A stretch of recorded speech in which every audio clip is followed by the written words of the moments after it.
My name is Nestor Suarez. I'm the publisher at MiamiSprings.com, and I'm pleased to be joined by local Miami business owner, realtor, wife, mom, and councilwoman Jacky Bravo.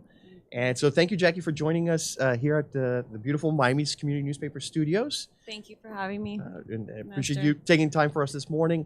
And it's election season, and you're coming up for election. So to start off, the benefit of those who may not be familiar with him, tell us a little bit about your background and your journey to our beautiful Miami Springs, Florida.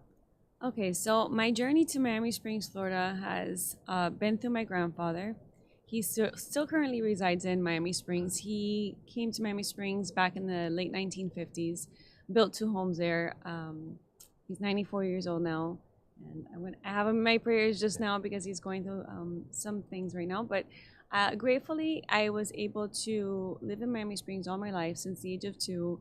Growing up there, all I remember is basically playing outside, lots of trees to climb on. Even on South Road, Poinciana, we had a lot of Poincianas there, not so much now after Hurricane Andrew. Right. So just growing up there was just, it felt like a small community. I didn't feel like anything else existed. Maybe obviously I was a child. Right. And then as I grew and I got married, fast forward, right? Because we're limited on time.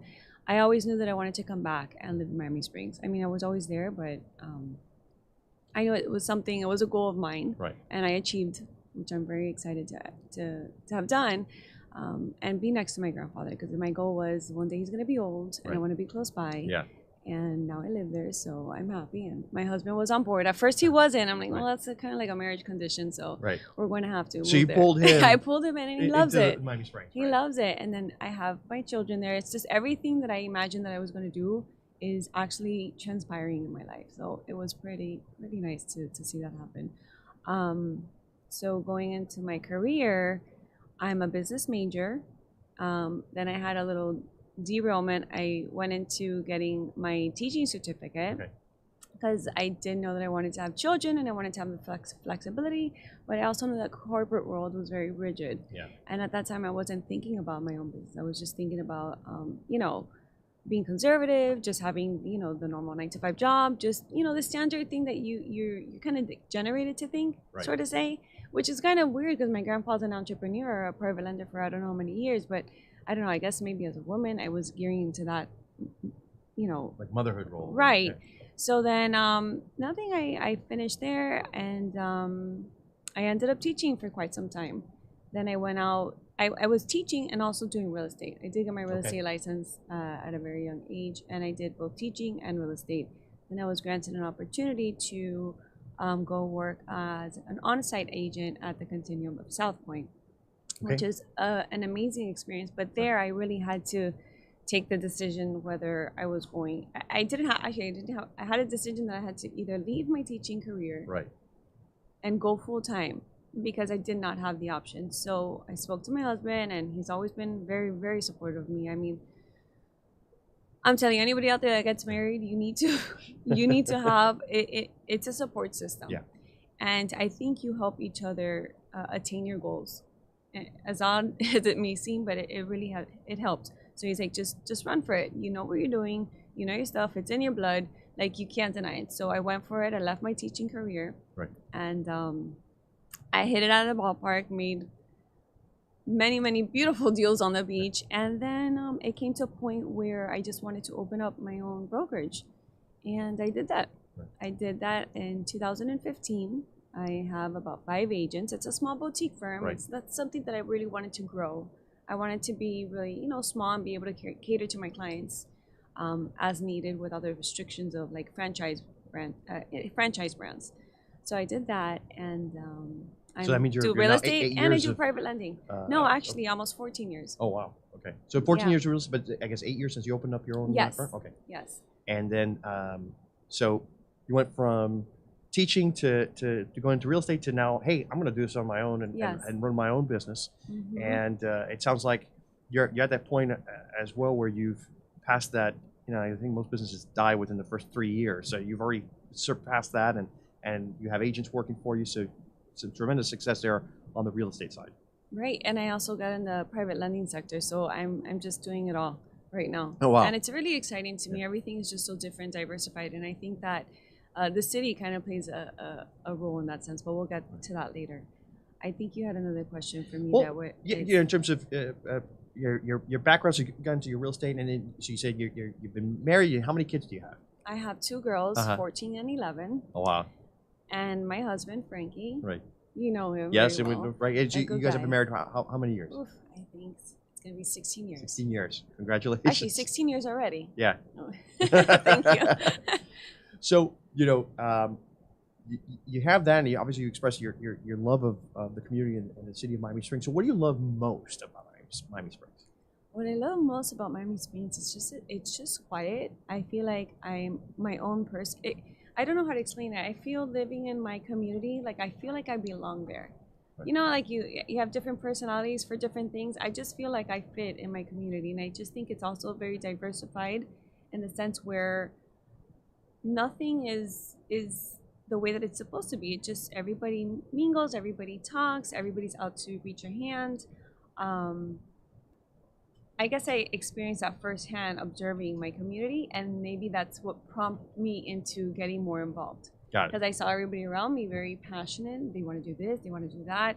I would pass by the women's club many, many times, but at first I was a little bit interrogated because I was like, well, you know, I may be the youngest one, or maybe they're like, oh, she's gonna get into it for these wrong intentions. Right. Like all these things started running through my head, which was so ridiculous. And then I had one person approach me, beautiful woman, older lady, and we had so many things in common, and she welcomed me into the women's club, and from there on I've been involved. Right. Not as physically as I used to be, because now I'm starting being on the council. So they have their Monday meetings the same day that we have our council meetings. So I'm like hardly ever there. Right. But I pitch in where I can, and I'm always asking if they need something, or I see all the emails going out. So I really try to, keep in connection with them, because they really opened up that wing to wanting to serve more. Right. And I saw,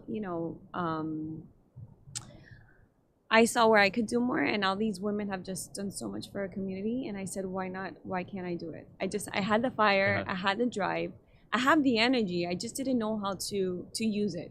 Right. And as I hung out with this group of women, and I just started, as a woman growing up into my community, you feel like you need to take ownership somehow. And then you start realizing as you're older and you have your own home and you have your own expenses, how you really want to maybe see things change. And I think it just starts with you. I think you need to, if you feel very heavily and passionate about seeing some change, I mean, you can always go to your favorite council person or to an advocate that you think that might make a change, but why not you? Why not yourself? What's limiting you? So I found myself in a position where I can put my foot forward, and I took advantage. Excellent. So you decided to run for councilwoman, and you won your first election, very first time you ever got involved in politics, right? First time ever. All right. And it was exciting. So you win, you jump on council. So tell us what's like the differences between when you were running for council the first time and then now being on council, having that experience on you. What's the difference, I guess, that you go through from before you had served and now that you have served? Yeah, I'll tell you, Nestor, the first time that I ran, it was scary because I didn't know what I was getting into. I didn't know if, we see all these races that have gone sour or families are put out there. My main concern was my reputation, and everybody has to agree with that, because when you start putting yourself out there for public office, you could get distorted. Sure. My family, but my main concern really was, am I going to get the trust and the faith of my constituents to trust and believe in me? Because at that time I'm going to say it because I'm very honest and we were at a very divisive time. Right. And I challenged myself to look abroad and look past those things, because my main concern and my main concern goal right now is my residents, the people that I represent. And I just focused on me. I eliminated all of the noise. And just like anything else, you want a business, you got to prepare yourself to open up a business. Sure.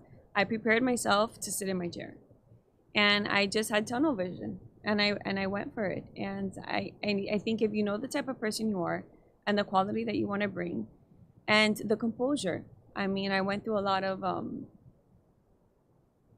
hard moments as I was trailing the streets, but I was able to test myself and my limitations on how I'm going to react when I'm in really awkward situations, and I handled it well. Right. And so I just gained the confidence. But the biggest thing there was letting people give me a chance, newbie. Right. And I had nothing to show for other than a platform and hopefully sitting in my chair to prove that I can meet that and much more.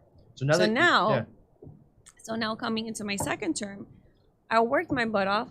I hope that my residents and my constituents see that I worked my butt off, because that was the only way for me to prove. I was given it one chance to prove whatever it is I was going to do on my platform. And there was actually a lot more in between, because things arise, right? Things arise when you start serving and items come up. So I was able to surpass that. And I think that now it's not that it's easier, because I do have an opponent.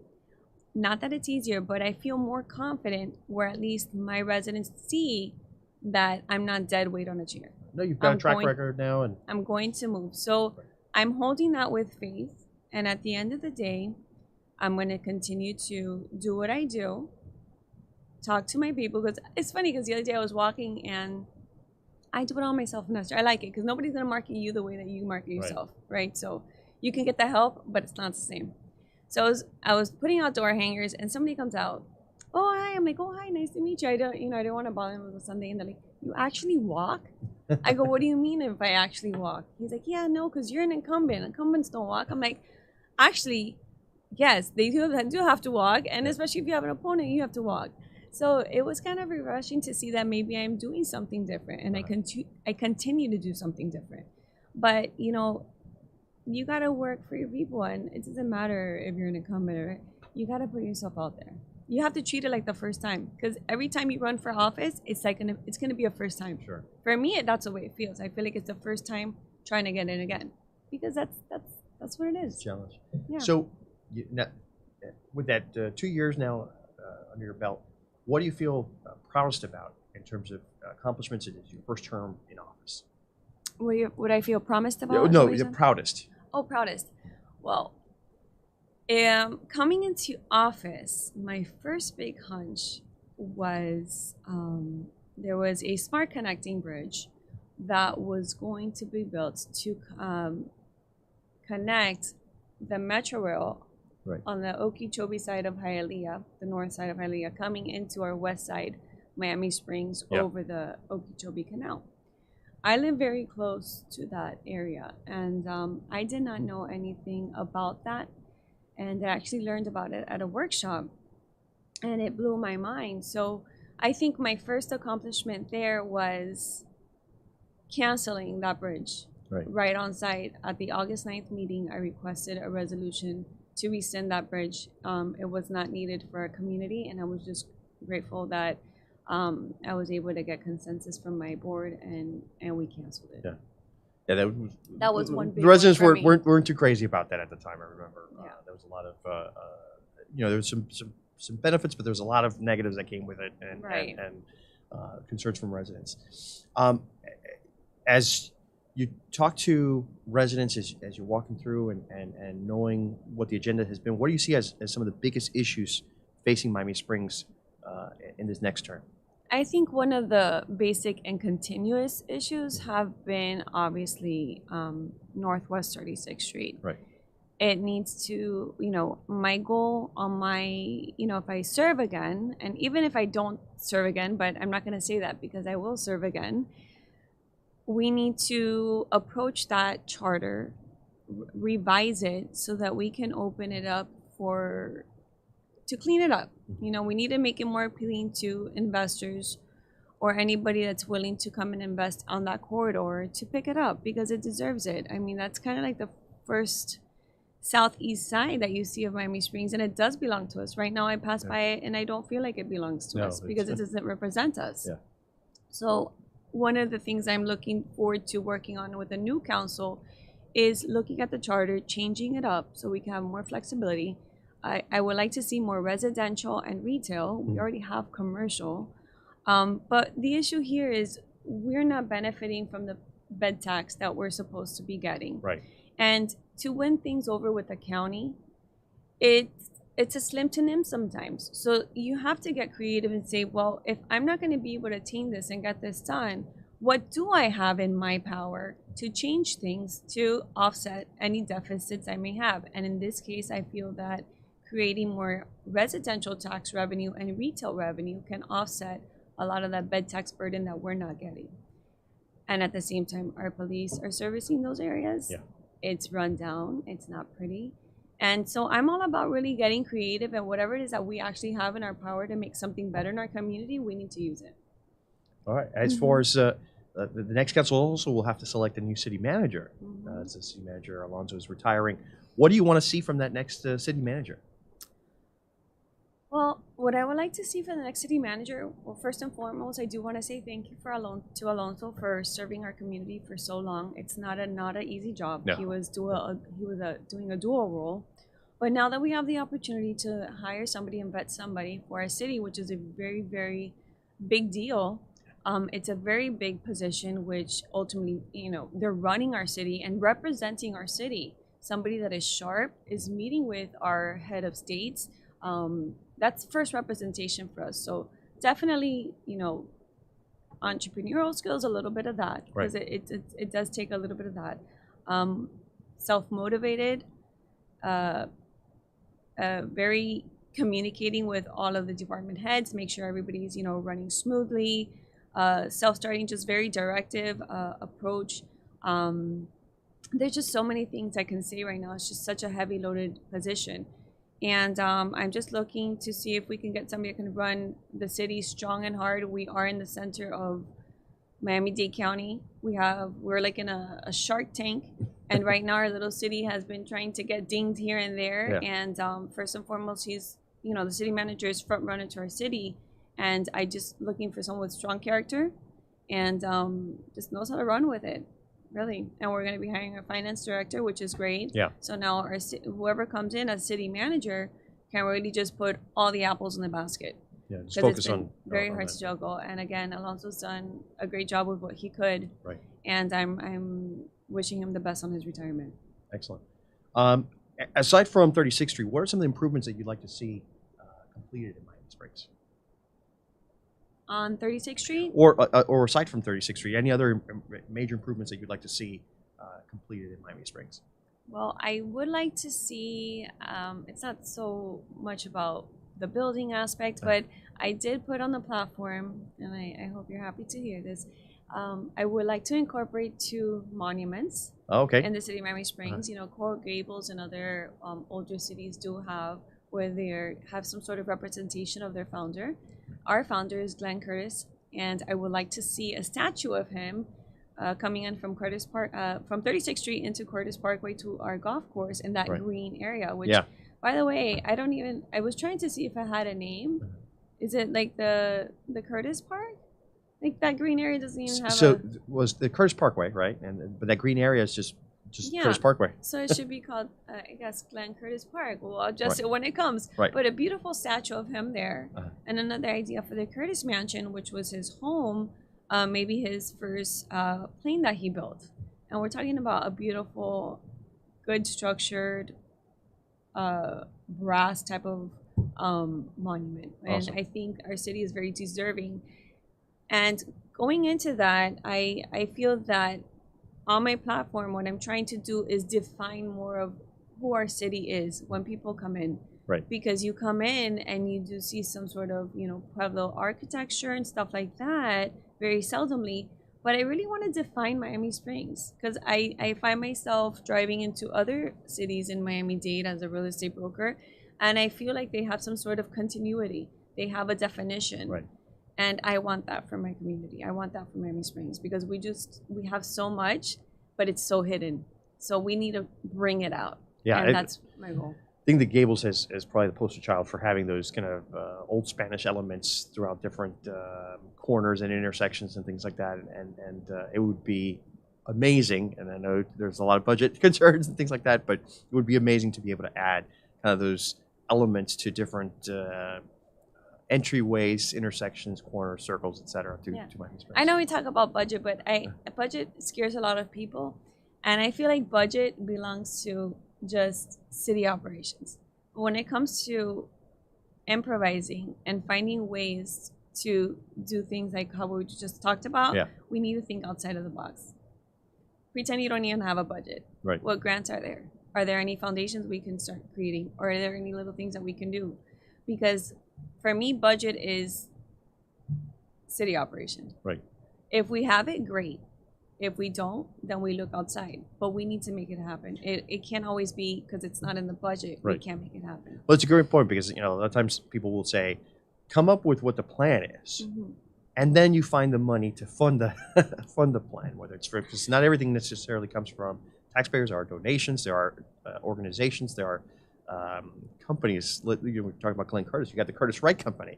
There are organizations there that can be sources of funding. Right. But you got to have a plan first before the funding will come. Yeah, you have to have the motivation first. When you have the motivation and the goal, then you start finding the money. Excellent. It just comes. So. The other big question is of course, annexation. And so, it's 20 years. We came really close with the last county commission, and many believe it's never going to happen. So, do you think it's going to happen, and if so, why? I think we are creatures of manifestation, and I also believe that there's a time and place for everything. And right now, I just came into council. This has been going on for over 20 years. Yeah. I don't know the dynamics of the previous histories. I don't know what hiccups or challenges they may have had. But right now I can tell you based on what I'm seeing, it's one of those things where there has to be a meeting of the minds. If something's not working out for one, you're not going to get to the closing table. Same with real estate. If the deal's not as good for the buyer as it is for the seller, at the end of the day, it's a meeting of the minds. So until we could get there, I don't think it can be accomplished. If it was such an easy thing to do, I think it would have been done many moons ago.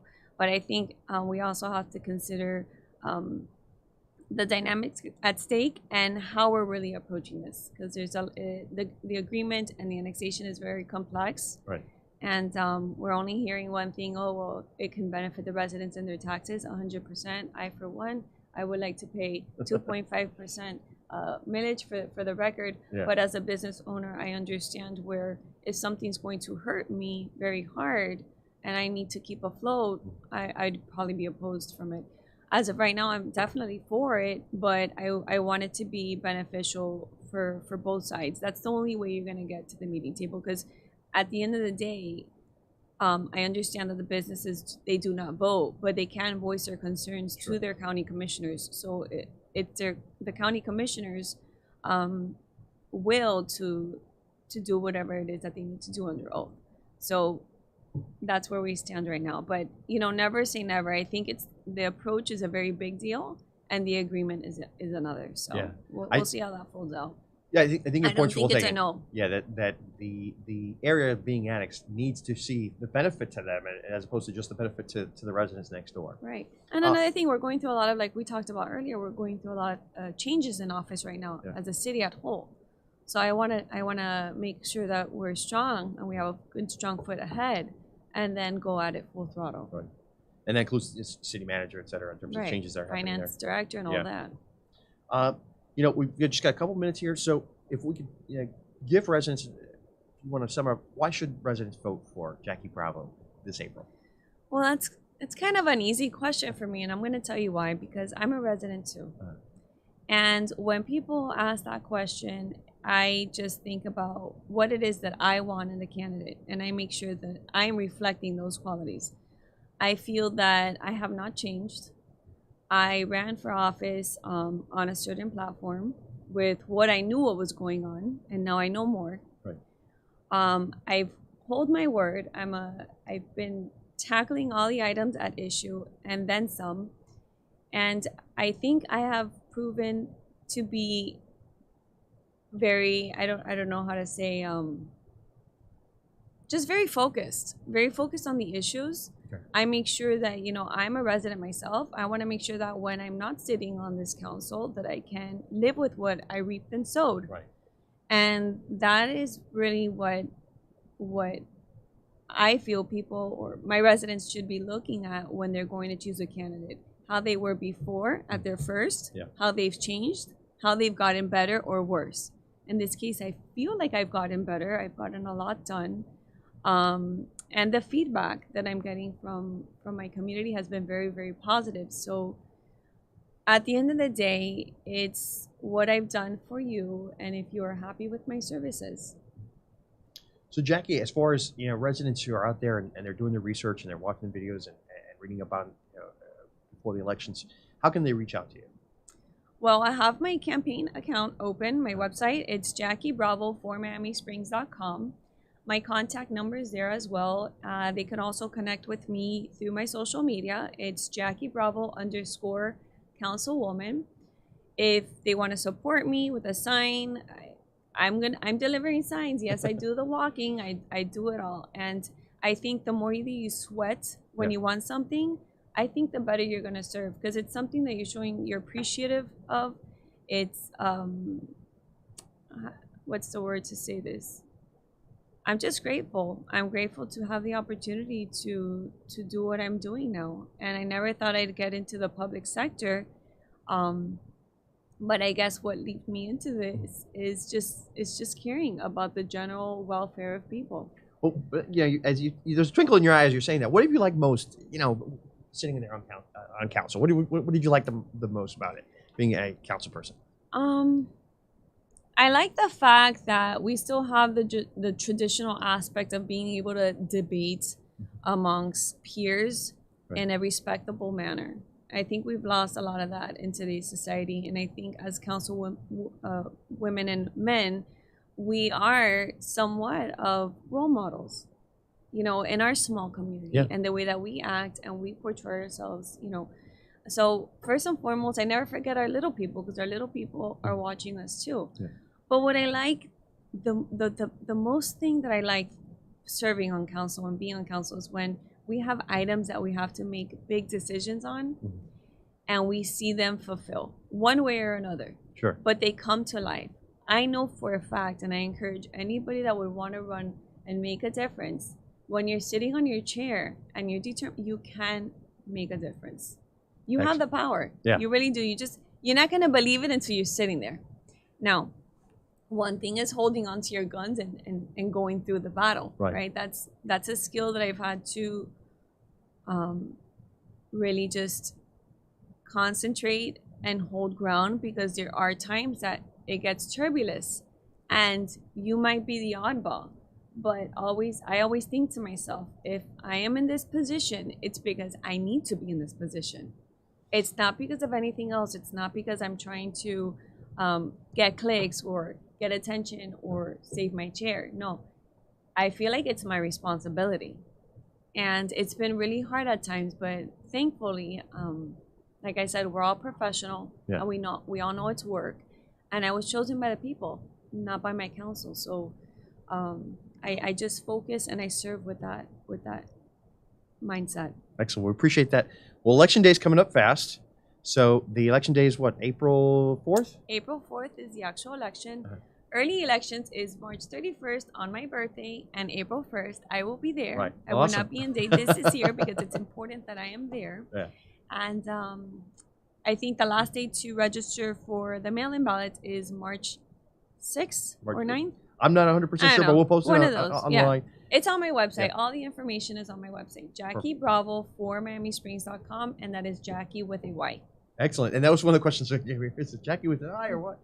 And Jacky, so we want to, again, thank you for participating here. Folks, at the end of the day, it's democracy matters, and we are blessed. We have this incredible country where we have the freedom to choose people who represent us. In our case, the members of the city of Miami Springs. Go out and do your research, and then go out and vote. And again, election day is, I like voting on election day. I like going on April 4th, but you can go, early voting is at the weekend beforehand is at City Hall. And on election day, on the Tuesday, it's at the Miami Springs Golf and Country Club. So folks, get out there and vote. Jacky, thanks again for joining us here at Miami's It's always a pleasure. Beautiful studios. And we'll see you guys soon. Thank you.